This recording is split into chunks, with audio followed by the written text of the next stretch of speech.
Welcome to पाकवे। आज हम लोग पढ़ने वाले हैं डीएनए द जेनेटिक मटेरियल के बारे में। सबसे पहले जानते हैं कि जो डीएनए है वो होता क्या है।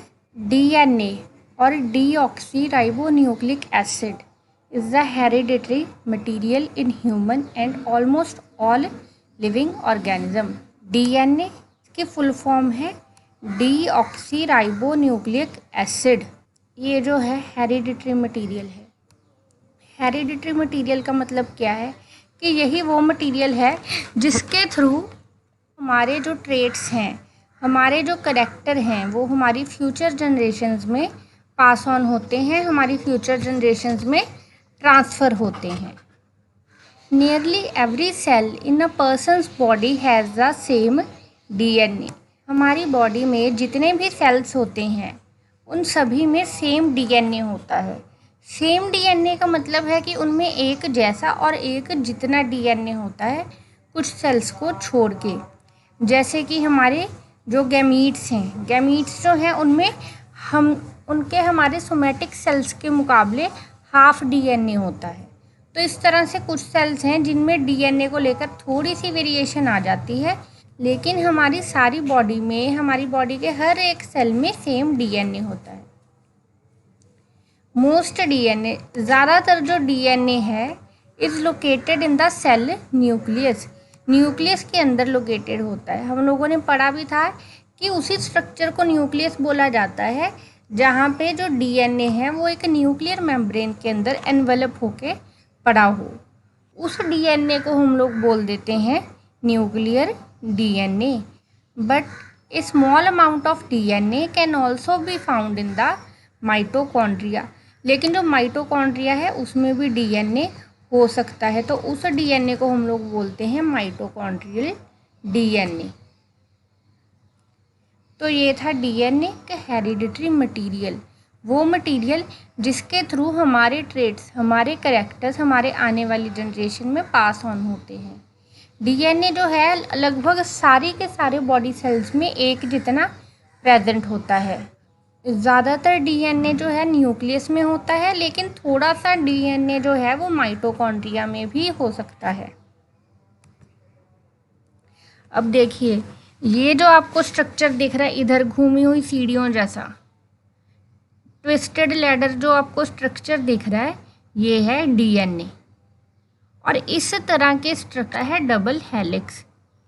डीएनए करता क्या है, डीएनए का काम क्या है? The information in DNA is stored as a code. देखिए, जो डीएनए है उसमें हमारी सारी की सारी जो इन्फॉर्मेशन है एक कोड के फॉर्म में प्रेजेंट रहती है। देखिए, ऐसा नहीं है कि डीएनए में कोई लंबी लंबी कहानियाँ लिखी हैं, आप लोग उसके इम्प्रेशंस लेंगे और पढ़ लेंगे। डीएनए जो है उसमें सारा का सारी इन्फॉर्मेशन कोड की फॉर्म में स्टोर है। और वो जो कोड है उसको आप लोग ऐसे समझो कि वो 4 अल्फ़ाबेट से लिखा जाता है। डीएनए का कोड जो है 4 अल्फ़ाबेट से लिखा जाता है। वो है adenine, guanine, cytosine and thymine. ये जो 4 बेसेस हैं, ये देखिए, ये जो हैं बीच में बने हुए, ये आपको दिख रहा है ना, ये हैं 4 बेसेस। अब ये जो बेस हैं ये एक दूसरे के साथ पेयर करके एक कोड बना लेते हैं, और फिर वो जो कोड है उसी में सारी की सारी इन्फॉर्मेशन स्टोर होती है। और वो कोड बनता कैसे है? इन 4 बेसिस की अरेंजमेंट से। आप लोग देख रहे हैं ना यहाँ पे किस तरह से कोड लगे हुए हैं, ये वाले। इनकी कोई डेफिनेट अरेंजमेंट नहीं है, या फिर कह सकते हैं कि इनकी सबसे ज़्यादा डेफिनेट अरेंजमेंट है। क्यों? क्योंकि ये हर एक ऑर्गेनिज्म को उसका पर्टिकुलर बॉडी स्ट्रक्चर देते हैं, उसका पर्टिकुलर बॉडी मॉर्फोलॉजी देते हैं, फिजियोलॉजी देते हैं। तो इस तरह से डीएनए जो है इन्हीं बेसिस को अलग अलग तरह से लगा के, इन्हीं बेसिस को अलग अलग तरह से अलाइन करके एक कोड बना देता है, जिसमें सारी की सारी एक ऑर्गेनिज्म की इंफॉर्मेशन स्टोर रहती है। Human DNA consist about 3 billion basis, यानी कि जो इंसानों का डीएनए है उसमें लगभग 3 करोड़ बेसिस होते हैं। हम इंसान जो हैं अगर उनके डीएनए को स्ट्रेच किया जाए तो उसमें लगभग आपको 3 करोड़ बेसिस जो हैं एक के पीछे एक, जैसे यहाँ पे ये जो है स्टेप्स लगे हुए हैं एक के पीछे एक इस तरह लगे हुए दिखाई देंगे। लेकिन सबसे हैरानी की बात ये है कि हम इंसानों का या हर किसी भी ऑर्गेनिज्म का लगभग 99% जो डीएनए होता है वो सेम होता है। सिर्फ 1% डीएनए है जो हमें एक दूसरे से डिफरेंट बनाता है। ऐसा क्यों? क्योंकि हम जितने भी इंसान हैं हम सबका बॉडी स्ट्रक्चर तो सेम ही है, हम सबकी एनाटॉमी सेम है, हम सबका दिल एक तरह धड़कता है, दिमाग एक जैसा सोचता है, एक ही तरह से बना हुआ है हम लोगों का दिमाग।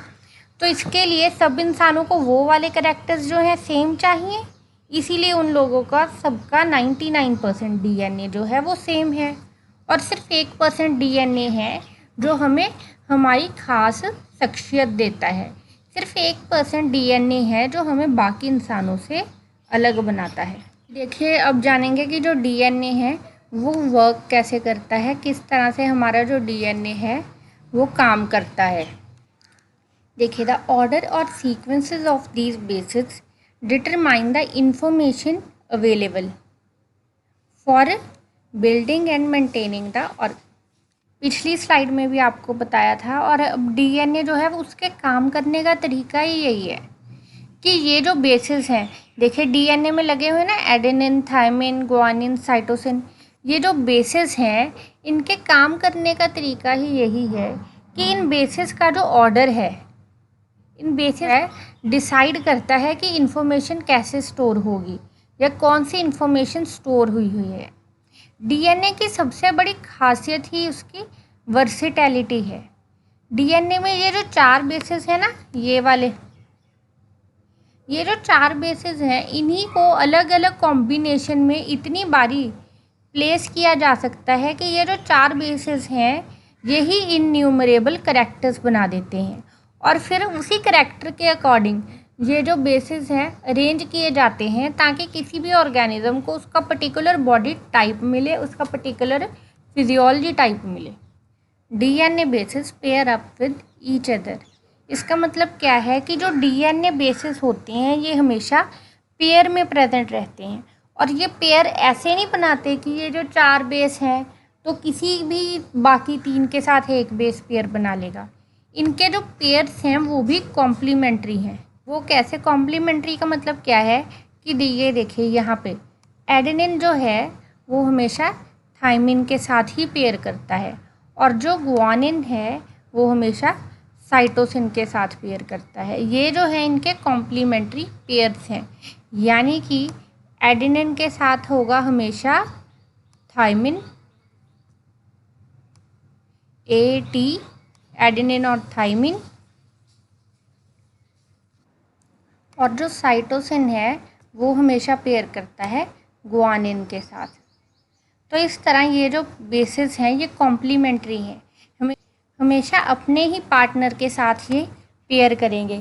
कभी भी ऐसा नहीं होगा कि जो एडेनिन है, ऐसा नहीं होगा कभी एडेनिन साइटोसिन के साथ पेयर बना ले या फिर जो थायमिन है वो गुआनिन के साथ या साइटोसिन के साथ पेयर बना ले।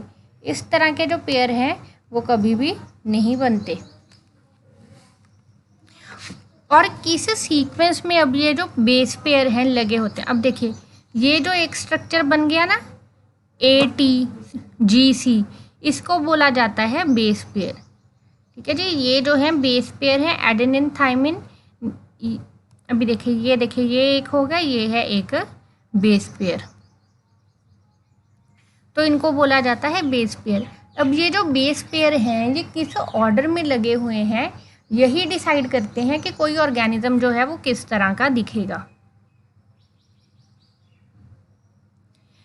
और हर एक बेस पेयर जो है एक शुगर मॉलिक्यूल और फॉस्फेट मॉलिक्यूल के साथ जुड़ा हुआ है।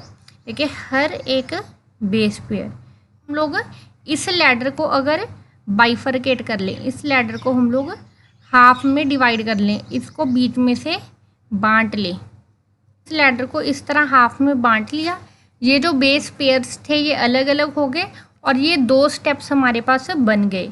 तो इस तरह तो अब अगर एक एक साइड को हम लोग देखें तो हर एक बेस जो है, each base is also attach to a sugar molecule and a phosphate molecule. Together a base, sugar and phosphate are called nucleotide. देखिए, आप लोगों को याद रखना है कि हम लोगों ने कौन कौन सी टर्म्स पढ़ी हैं। सबसे पहले हम लोगों ने पढ़े बेसिस। बेसिस क्या थे? इंडिविजुअल ये जो मॉलिक्यूल हैं, एडेनिन, थाइमिन, ग्वानिन, साइटोसिन, ये जो इंडिविजुअल पेयर्स हैं ये क्या हैं? बेसिस। और अगर ये बेसिस जो हैं अपने कॉम्प्लीमेंट्री बेस के साथ जुड़ जाएं तो ये बन गए बेस पेयर। और अगर ये जो बेस पेयर हैं इस शुगर, देखिए ये जो है फॉस्फेट और शुगर बैकबोन है, इसके बीच में ये जो बेस पेयर्स हैं लगे हुए हैं, इनके साथ लग जाएं तो ये बन जाते हैं डीएनए। तो अगर हम इतने से स्ट्रक्चर की बात करें, यानी कि ये जो डीएनए की बैकबोन है, ये बेस पेयर है, और इसके साथ यहाँ पे हम लोगों को नहीं दिख रहा लेकिन इसके साथ लगा होता है एक फॉस्फेट ग्रुप। तो ये जो स्ट्रक्चर है ये एक न्यूक्लियोटाइड है, ये मिलके बनाता है एक न्यूक्लियोटाइड। ये जो है डीएनए का बेसिक स्ट्रक्चर है। अगर आप इतनी सी बातें अभी के लिए याद रख लेते हो तो आपको डीएनए के आगे जो हम लोग अलग अलग मॉडल पढ़ने वाले हैं, जो अलग अलग साइंटिस्ट ने सजेस्ट किए थे, तो वो आपको समझने और भी आसान हो जाएंगे। आपको बस ये याद रखना है, डीएनए है क्या? डीएनए है एक हेरिडिटरी मटेरियल जिसका स्ट्रक्चर है डबल हेलिक्स। डबल हेलिक्स मतलब जैसे कि लकड़ी की सीढ़ी घूमी होती है, एक ट्विस्टेड लैडर जैसा जिसका स्ट्रक्चर है, जिसमें 4 base, adenine, thymine, cytosine, guanine, जो हैं कोड की फॉर्म में सारी की सारी इन्फॉर्मेशन को स्टोर रखते हैं। जो कोड्स हैं, जो बेसिस हैं, वो हमेशा पेयर में होते हैं और कॉम्प्लीमेंट्री पेयर में होते हैं। इसका मतलब क्या है कि इसका मतलब ये है कि अगर एडेनिन है तो वो हमेशा ही थाइमिन के साथ पेयर बनाएगा, साइटोसिन है वो ग्वानिन के साथ पेयर बनाएगा। और ये जो पेयर्स हैं ये बेस पेयर हैं। इन बेस पेयर्स का जो सीक्वेंस है यही डिसाइड करता है कि इन्फॉर्मेशन कैसी स्टोर होगी। ये जो बेस पेयर्स हैं इनके सीक्वेंस में ही इन्फॉर्मेशन स्टोर होती है। और एक बेस साथ में एक डीऑक्सीराइबोस न्यूक्लियोटाइड होता है। जब एक बेस के साथ एक शुगर मॉलिक्यूल और एक फॉस्फेट मॉलिक्यूल अटैच हो जाए तो उसको हम लोग बोल देते हैं न्यूक्लियोटाइड। और अब हमने न्यूक्लियोटाइड के बारे में क्यों पढ़ा?